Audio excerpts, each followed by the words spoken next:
So after George Floyd's murder and the others, that season, the season of in 2020, when we thought that there was some kind of racial reckoning, and many organizations signed statements or put out statements that they were going to address racism. And I was shocked when some said we didn't know racism was still an issue. And in my book, Inclusive Conversations, I call that sublime ignorance. So Robin's point, you don't have to know, you don't have to address it, you don't have to deal with it. So fast forward to today. So we thought maybe in 2020 we had a movement, and then we said, well, let's hope it's not just a moment.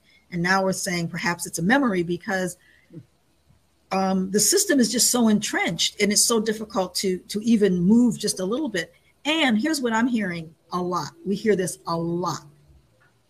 Our leaders are too uncomfortable with this. We've actually lost contracts when people have said we want to do anti-racism work, and we go in and they say, oh, this is what you mean by anti-racism work? Oh, we didn't, that's not what we signed up for. So you see that that fragility centering white comfort is so alive and well. Just last week, I heard something like, we're not ready for justice in our work, even though that's what they signed up for. Our board members are just not ready for that. So, Robin, you want to continue? I got my voice back. Thank you. Every speaker's worst fear. No. So I just want to say we're fragile, like a bomb is fragile, right? Like cut glass is fragile, because behind that meltdown, of course, is the weight of institutional power. And so that's why we keep centering white comfort and kind of coddling it and being really careful around it. And so white people have to build their stamina. And I'm thinking, for now, if an organization is saying we're not ready, I think they should be really honest about that, and they should be explicit about that. And then people can make conscious decisions about whether they want to support that organization. But right now we have this, proclaimed investment with absolutely no true investment.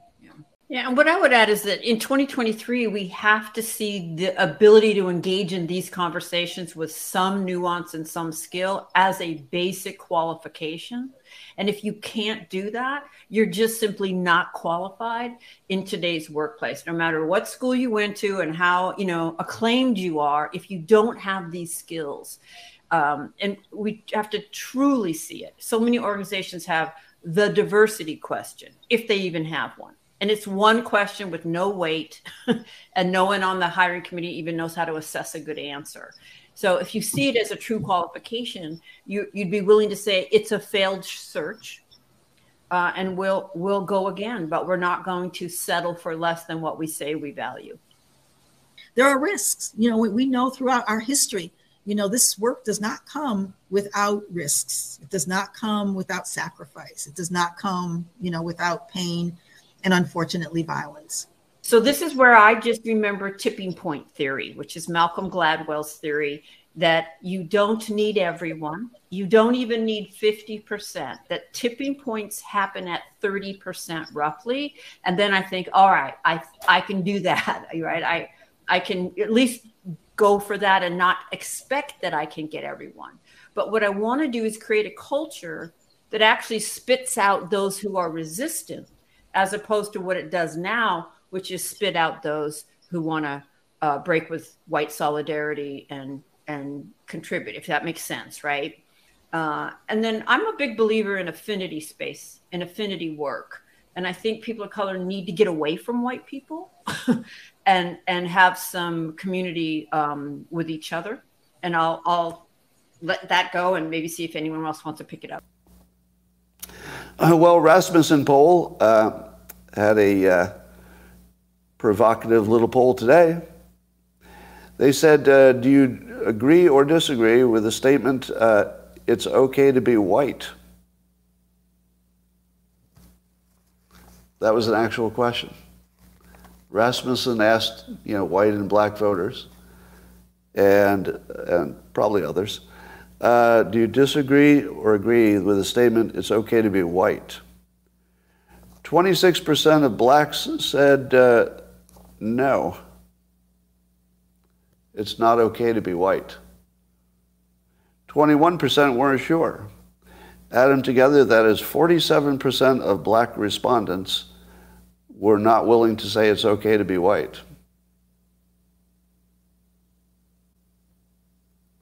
That's like a real poll. This just happened.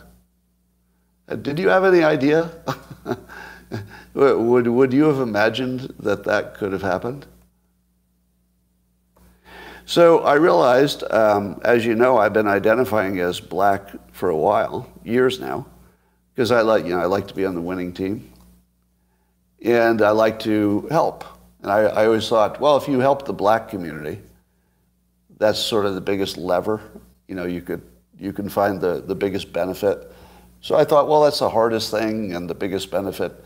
So I'd like to focus a lot of my life resources in helping black Americans. So much so that I started identifying as black to just be on the team I was helping.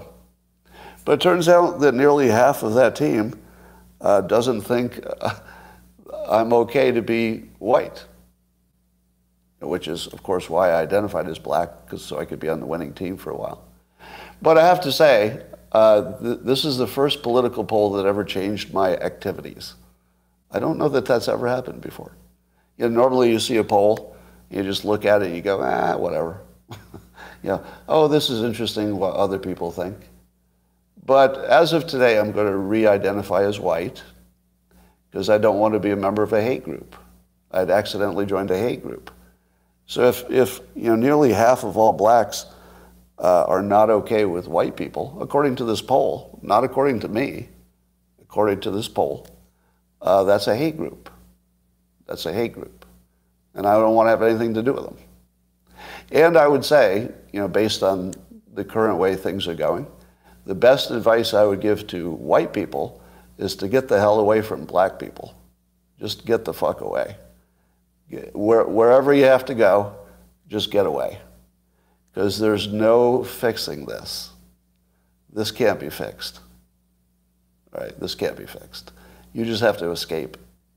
So that's what I did. I went to a neighborhood where I have a very low black population, because unfortunately there's a high correlation between the density.